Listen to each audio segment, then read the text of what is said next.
He was always ranked last in his class, and after failing the college entrance exam, he tried to sneak into the tour bus of a prestigious university, but a teacher stopped him. I'm sorry, Rudy. This bus is for students who are interested in attending the university. It's not a sightseeing tour. Well, maybe someday I could go to school there. The teacher pulled him aside and urged him to face reality. After all, his grades weren't even good enough for a technical college. Rudy, not everyone is meant to go to college.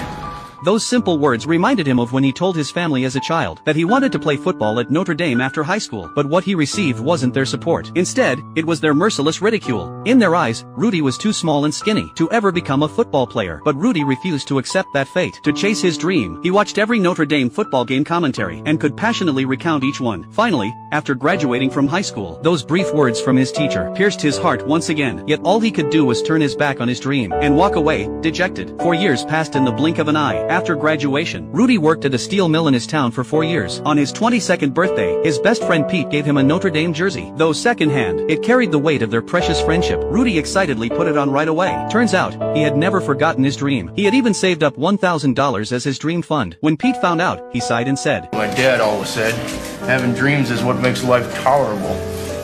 That phrase seemed to have followed Rudy throughout his upbringing, yet farewell always comes unexpectedly. A boiler explosion took Pete's life. At the funeral, Rudy was overcome with grief. From then on, no one would willingly listen to him tirelessly recount games again. You never know whether tomorrow or an accident will come first. With that in mind, Rudy refused to let his dream wait any longer. He decided to leave right away to pursue it. He said goodbye to his girlfriend and family, but just before leaving, his father still tried to persuade Rudy to let go of his impractical hopes. Working at the factory like his brothers would still mean a decent life, but Rudy didn't want to spend his whole life buried in the furnaces of the steel mill. Though he didn't know how winding the road ahead would be, having a bright hope in his heart was enough. When he arrived at Notre Dame, the sky had just begun to lighten. A security guard suggested he speak with the university's priest first, but upon learning that Rudy, an average student, wanted to directly enter Notre Dame, the priest, much like his father, advised him, not everyone can attend this university. Ever since I was a kid, I wanted to go to school here. And ever since I was a kid, everyone said it couldn't be done. My whole life, people have been telling me what I could do and couldn't do. I've always listened to them, believed in what they said. I don't want to do that anymore.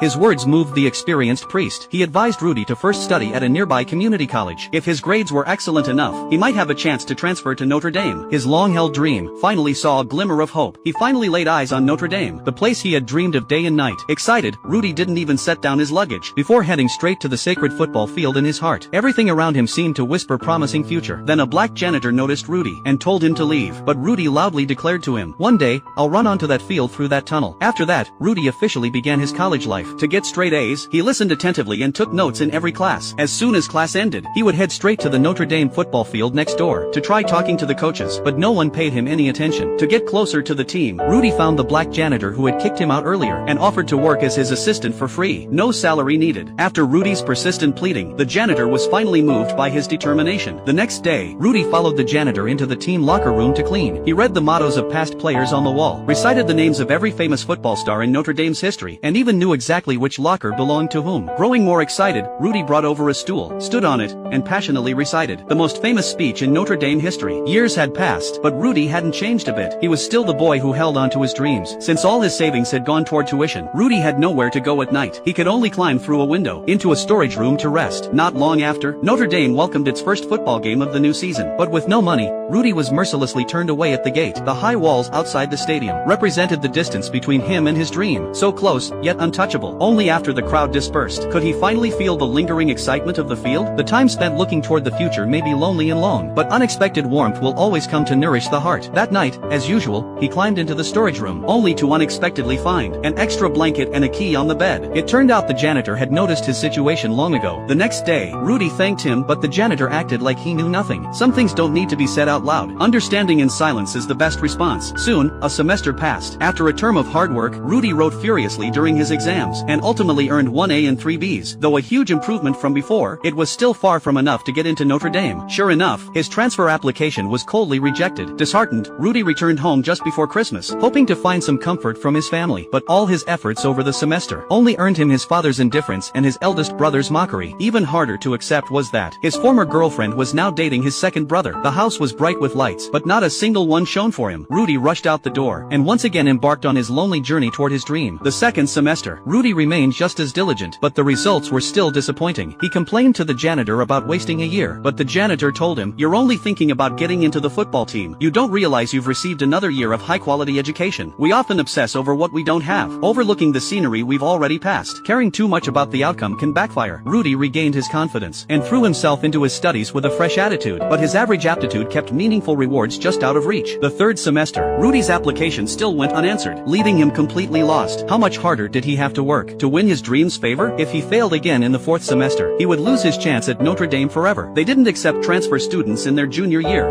The priest comforted him, saying he had already given his dream more than enough effort. But Rudy replied, "Without a good outcome, it's all in vain." The priest didn't know how to comfort him at that moment, but by then, Rudy had no way out. He could only gather his strength and keep fighting. In what felt like no time, the fourth semester was about to end. Rudy received another letter from Notre Dame, but this time, he didn't even have the courage to open it on the spot. He went to a park alone, trembling as he tore open the envelope. As he read, tears streamed uncontrollably from his eyes. All his hard work had finally paid off. He immediately shared the good news with his father. His father looked at the acceptance letter in disbelief. Even his eldest brother was stunned. Then his father excitedly picked up the factory intercom and announced the news to all the workers. But for Rudy, his dream was just beginning. Rudy attended the trial tryout at the University of Notre Dame. The tryouts were filled with countless football talents, but only 15 would be chosen to join the practice squad as backups for the main team. Rudy's eyes shone with determination. For his dream, he had prepared thoroughly. He knew that field better than anyone else there. Hard work was his defining trait. He never gave up. Getting back up after every fall showed his unyielding spirit. Even with his physical disadvantages, he never backed down. Bleeding from collisions was the best tribute to his dream. Though he lacked the strength of the bigger players, his relentless drive caught the attention of an assistant coach. Despite his colleagues' objections, the coach insisted on keeping Rudy on the team, but he warned him there could be no slacking off in future training, or he would be cut immediately. Rudy was overjoyed. He was now just one step away from his dream. He went to the field to thank the janitor for everything, and returned the key to the storage room. The janitor promised Rudy, "If you ever get to play, I'll be there to watch." On the football field, there were two kinds of jerseys, the gold and white worn by the starters, and the blue and white worn by the practice squad. The starters were big and powerful, while the smaller Rudy was knocked down again and again, only to get back up every time. Even when knocked unconscious, he struggled to his feet. Rudy was like a catfish placed among sardines. He made the entire Notre Dame team better, but his relentless attitude soon drew resentment from other players. Some even warned him not to try so hard. During one practice, Rudy got so into it that he knocked a starter to the ground. The player immediately fought back, yelling that Rudy was a show-off. It was just an ordinary training session, but he acted like it's the Super Bowl. Yet Rudy's tenacious fighting spirit was the very soul of football. The head coach sharply reprimanded that player.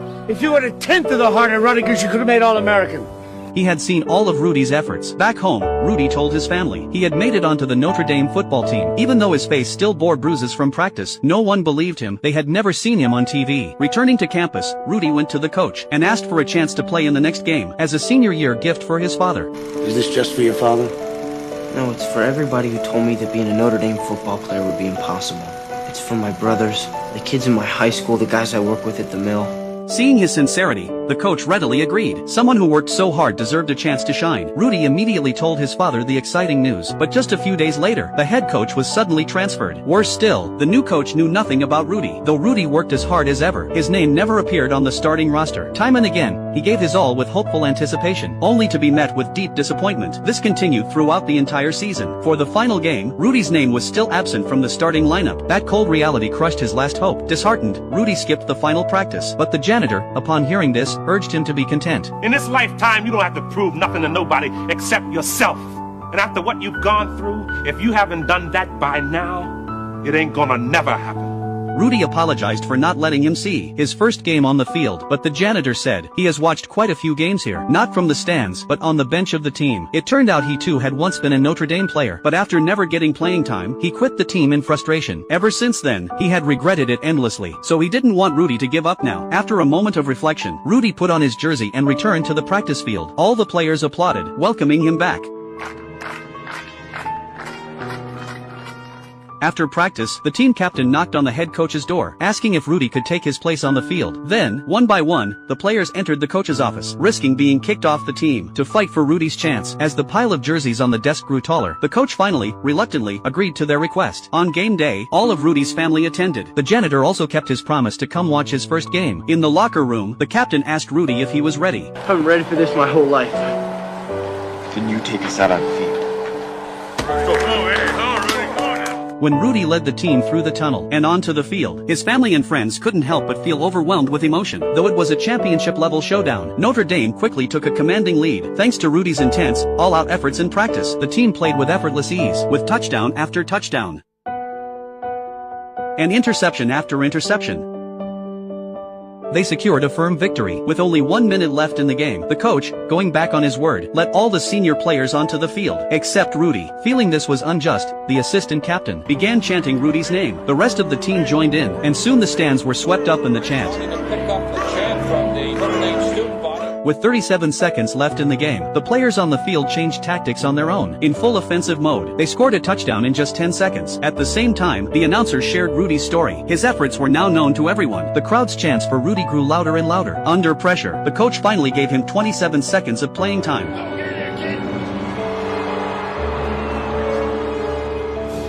Once on the field, the assistant coach told him to stay put, but in the last 7 seconds, Rudy made a perfect tackle. 8 years of effort, all for just 27 seconds on the field. After the game, Rudy was carried off the field on his teammates' shoulders. Since 1975, no one at Notre Dame had ever been honored in such a way. This is a true story. From a steelworker to a student at a prestigious university, he traded 8 of the best years of his youth for 27 seconds of glory.